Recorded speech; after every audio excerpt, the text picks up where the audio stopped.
The producer's purpose is to suggest some possible explanations, but not necessarily the only ones, to the mysteries we will examine.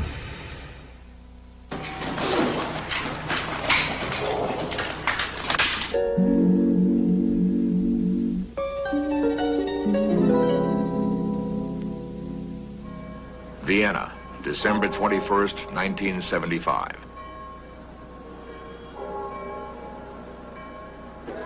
The Organization of Oil Exporting Countries, OPEC, is meeting to once again raise the price of oil. Recreated here is one of history's boldest terrorist operations. Ilich Ramirez Sanchez, alias Carlos, with his gang, quietly enter OPEC headquarters.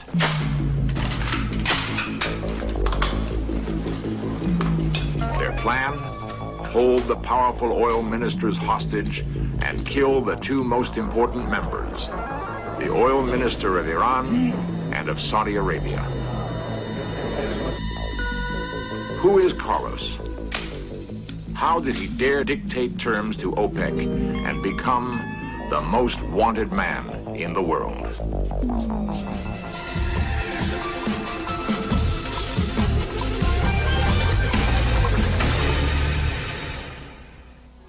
Four days before Christmas, 1975, Vienna was quiet. It is Sunday. Guten Morgen, OPEC. Ja? Even so, members of OPEC are in conference at their headquarters. Hallo? A receptionist is on duty outside the conference room. Ja, bitte. Security, only two aging Austrian policemen. After all, who would attack OPEC?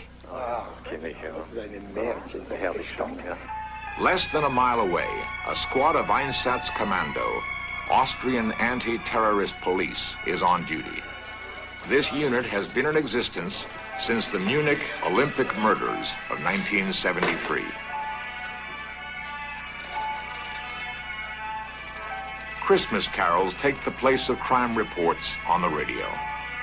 The only conflict, Black Knight takes Queen's Rook.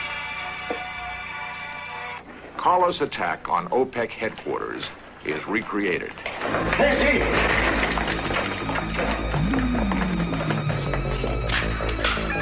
Where's the conference room?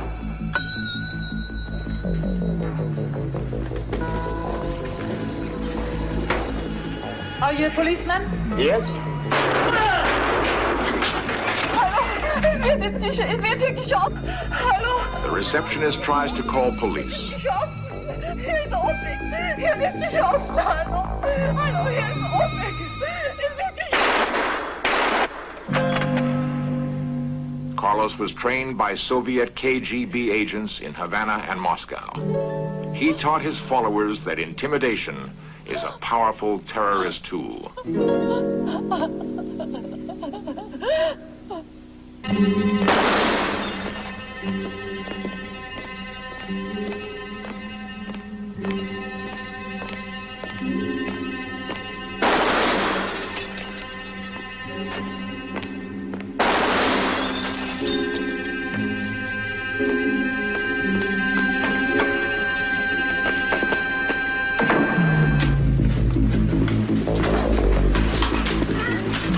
One of the oil minister's bodyguards tries to disarm a female gang member.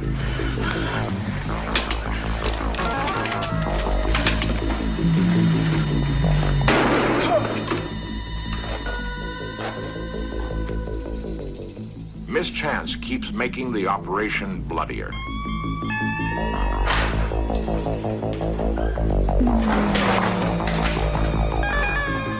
Had the OPEC official known how to work the firing mechanism of Carlos' machine gun, Carlos might now be dead.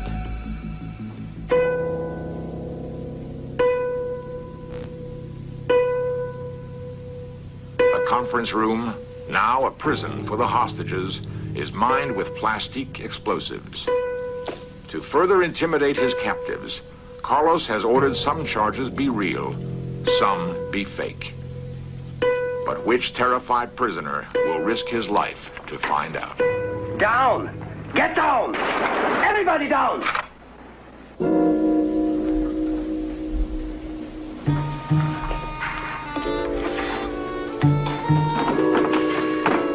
isolated office, a security guard finds a telephone still connected and calls police. OPEC-Überfall. Sie schießen mit Maschinenpistolen. Sie schießen mit Maschinenpistolen! Wie? Maschinenpistolen? OPEC, ja, wir kommen, ja, ja. Dispatchers alert the Einsatzkommando. Anton 2, Sektor 1. Ja, wir kommen.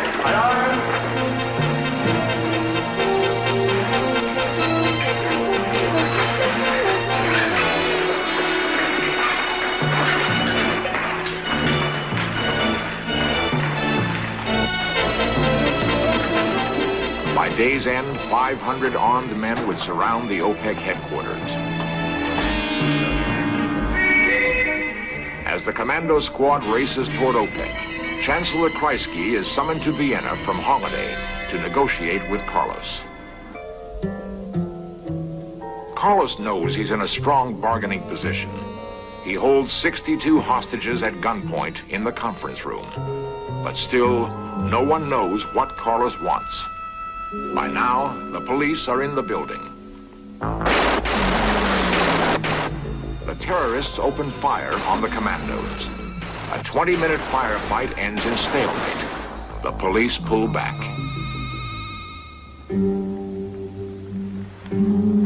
You. Not you, the blonde.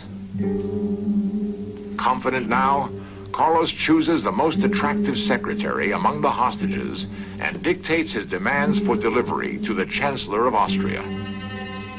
He wants a bus to transport everyone to the airport, a DC-9 jet to fly them to an unknown destination, and a pro-Palestinian statement to be read over Austrian radio every 2 hours. Negotiations now begin.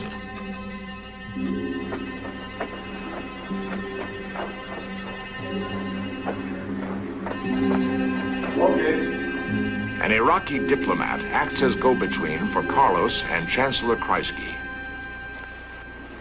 First, you agree to release all the The Austrians. go-between tells Carlos that Kreisky demands all Austrian citizens be released. Residents.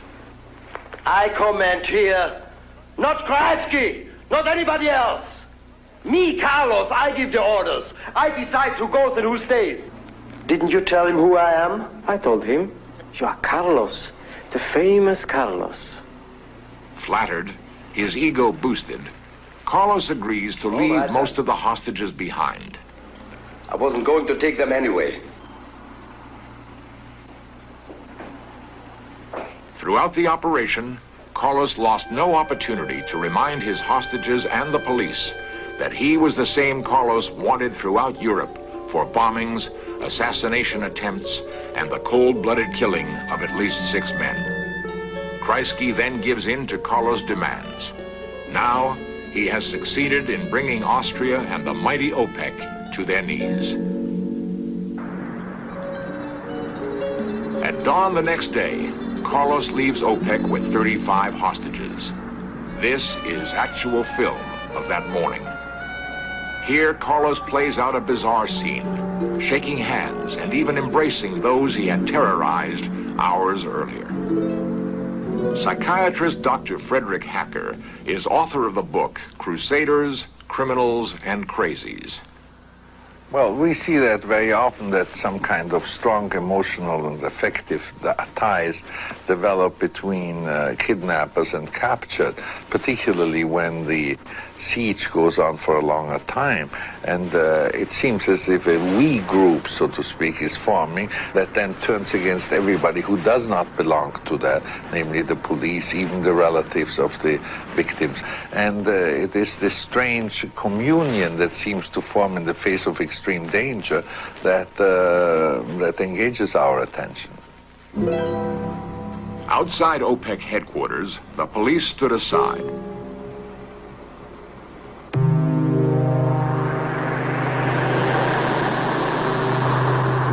The bus left for the airport where the DC-9 was waiting.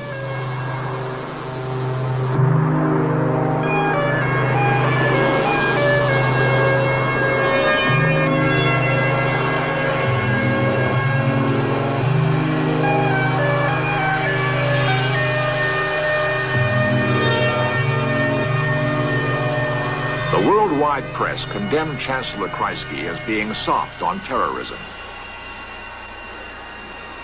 Had Kreisky refused to yield, how many hostages would Carlos have killed? From the moment he started to deal with me, there had been already 3 killed people in the building and a lot of destruction. More proof for his will to kill hadn't been necessary for me. The Iraqi go-between in negotiations was also convinced Carlos was capable of mass murder. And as they described to me how they killed the people, they was laughing. They was very cool. In Algeria, Carlos was persuaded to ransom the oil ministers of Iran and Saudi Arabia rather than kill them. The reported price, $1 million each. Carlos became a millionaire. This infuriated his terrorist friends, who saw him now as a mercenary with few ideals that couldn't be bought. When he made up his mind not to kill them and to accept a compensation for that, he had troubles with his people. This film, taken at Algiers airport, is the clearest record of Carlos that exists. That's him breaking away, answering a call from the plane. It was Christmas Eve, 1975, the last time Carlos was photographed. Since that day, international police sources, including Israeli intelligence, say that Carlos has not retired with his money. On the contrary, it is believed that he took an active role in planning the hijacking of the Air France airliner to Entebbe, Uganda, and that he escaped death again because he was in Libya directing operations when the Israeli commandos saved the hostages. Since the OPEC operation, Interpol, studying pictures and handwriting, has linked Carlos to years of terrorist crimes in Europe. They positively identify him as Ilich Ramirez Sanchez, son of a wealthy Venezuelan lawyer. How did Ilich become Carlos, the most wanted man in the world? It had been a fast and bloody rise in the underworld of international terrorism for Carlos. After OPEC, at age 26, he was the acknowledged ringmaster of terrorism in Europe. Who is Carlos, and how did he achieve his infamous reputation? Few sons have been fashioned by their fathers as completely as Carlos. He grew up as the pampered son of a devout communist. In business affairs, however, Dr. Jose Sanchez is a capitalist, having made millions in real estate. He is now retired to the small village of San Cristobal in the Andes. This rare film of Dr. Sanchez was taken over his protest.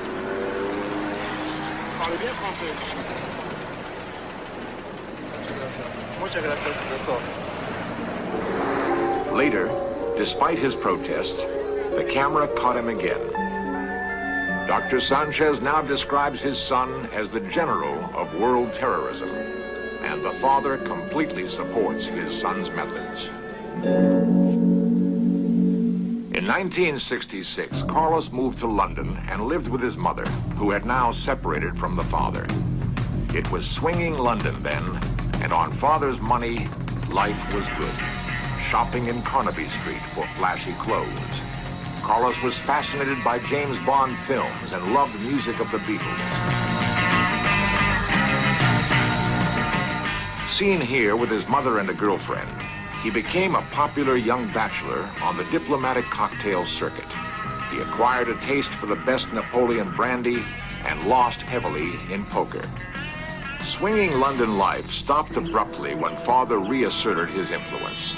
Carlos was sent to Patrice Lumumba University in Moscow. He studied terrorism for 2 years. Then, the playboy habits Carlos learned in London appeared to annoy his Russian hosts. He was expelled. From Moscow, the Carlos Trail leads to Palestinian training camps in Lebanon and Jordan. In camps like this one, Carlos was trained in the use of terrorist weapons. Sitting among his classmates from a dozen countries, it is here the alias Carlos Martinez was first used by Ilich Ramirez Sanchez. The name stuck, and the transformation from Ilich the student to Carlos the terrorist was completed. He went to work for the Palestinians. His first assignment, deliver machine guns and grenades to the fanatic Japanese Red Army, who had agreed to attack the passenger lounge at Lod Airport, Israel. The toll, 28 killed, 78 wounded. Police investigations begin to link Carlos with his terrorist crimes. He is identified as the mastermind behind a rocket attack on an Israeli jetliner at Orly Airport, Paris. The rockets missed. The terrorists escaped. All Europe reacted by surrounding airports with troops and tanks, not seen here since the Second World War.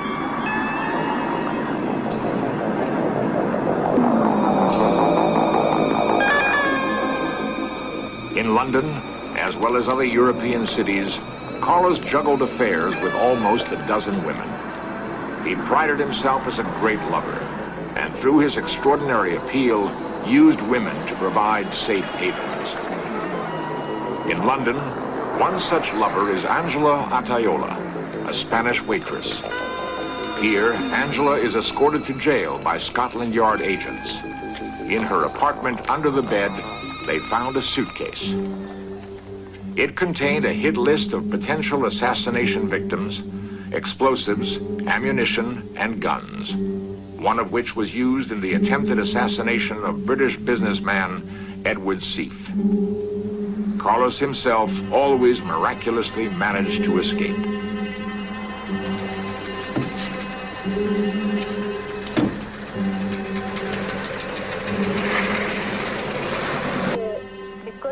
Another girlfriend was Nydia Taban.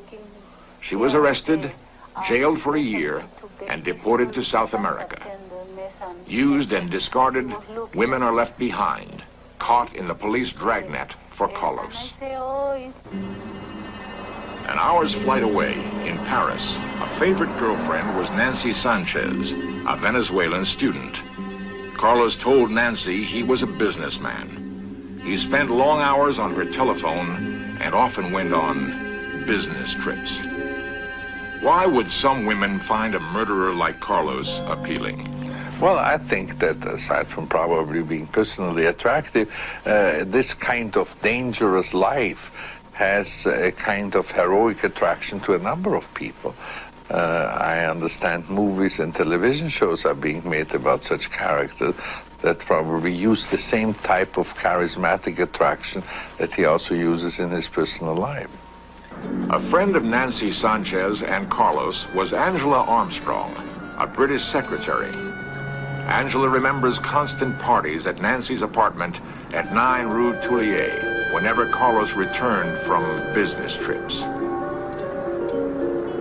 During one such party, French secret police closed in on Carlos. He killed 2 agents and a Palestinian terrorist friend whom Carlos suspected of betraying him. A massive police manhunt for Carlos is launched throughout France. Every transportation center is closely watched and guarded by police. Ironically, Carlos turns up the next day at the Paris air terminal after walking unnoticed through a cordon of police. In the terminal, he encounters Angela Armstrong. He asked me, have you heard the news? I hadn't heard anything. And then he said, well, I've killed 2 men. The dirty Arab betrayed me. I kill all those who betray me. And he went off. I was not drunk. He seems quite sane. And I thought, my God, I'm going to be killed. I thought, I know him. So I knew that I definitely got identify. Nobody else could. And I was scared. Police later said Carlos escaped by coming here to the Algerian embassy in Paris. He was given a new passport and left France by boat for Algeria. Angela was arrested and questioned for 2 weeks. She was charged with collaborating with the enemies of France. Her case is still untried, and she is under constant police surveillance. She is paying the price of knowing Carlos.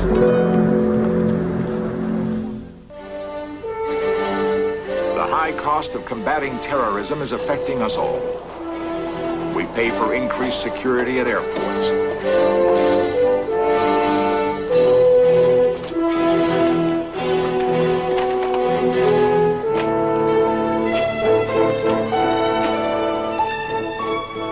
And highly trained specialists like these to deal with terrorists like Carlos.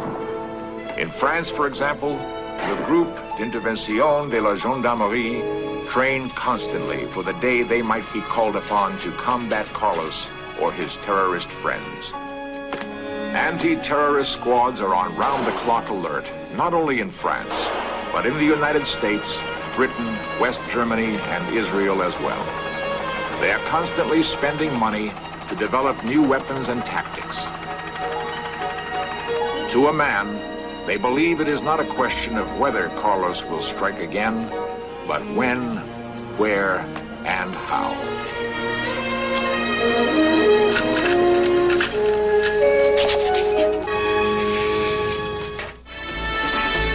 Coming up next, 20th Century with Mike Wallace reports on the history of kidnapping in America, from the Lindbergh baby to the case of Polly Klaas. Then, Weapons at War sends you aloft to train with Air Force Top Guns. And later tonight, Andrew Jackson defends New Orleans and shapes the future of America on Frontier, the Decisive Battles, at 9, here on the History Channel, where the past comes alive.